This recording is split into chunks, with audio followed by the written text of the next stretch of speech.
Thanks. Many of the fans at Lambeau Field today also saw a motorcade pass through the Titletown district. That was Republican vice presidential candidate J.D. Vance making several stops in support of Donald Trump with the November election a little more than 2 weeks away. Action 2 News was along for the ride in Your Voice, Your Vote coverage. In the shadow of Lambeau Field amid a sea of tailgating, it was J.D. Vance who was the star of a house party. How we doing? Hosting local Republicans. You think of the great traditions that make this country worth it, the great traditions that actually make life here so much fun, and this is one of them, right? Game day, Lambeau Field, it's probably a little warmer than it is normally in Wisconsin in late October, right?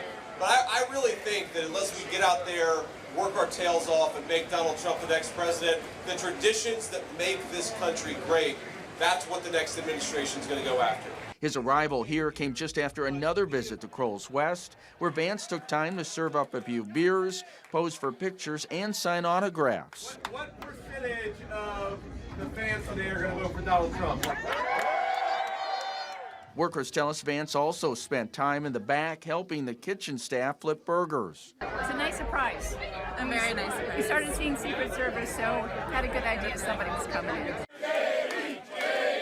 I think J.D. Vance he came from America. He is from the middle of our country. He represents what so many people have experienced and what so many people have experienced that we don't necessarily share. Prior to kickoff, the motorcade caught many people by surprise, with extra roads being blocked off and already congested game day traffic. Still, some fans seem forgiving, considering what Vance said about the green and gold. Let's beat the Texans today, but most importantly, in 2.5 weeks, let's win the battle that really matters. Let's kick Kamala Harris the hell back to San Francisco.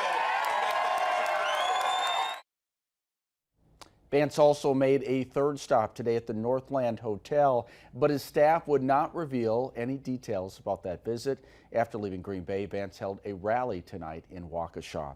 Democrats today criticizing Vance for using the Packers game as an opportunity to campaign for Donald Trump. Jamal James reached out to the other side of the aisle and continues our Your Voice, Your Vote coverage. This is the second time local Democrats have been critical of the Trump team for campaigning so close to a Packers game. Back on October 6th, the former president also held a rally in the Dodge County community of Juneau. Both Vice President Kamala Harris and her running mate Tim Walz held an event this past week in the Green Bay area. Just prior to kickoff, we caught up with Christine Lyerly, who's running in the 8th Congressional against Republican Tony Weed. She was at Lambeau Field to tailgate.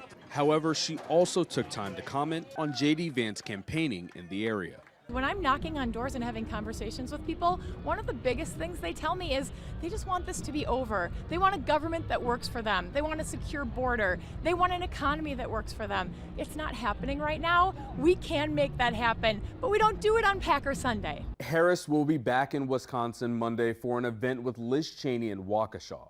Walz is campaigning Tuesday in Racine and also in Madison alongside former President Barack Obama. Back to you.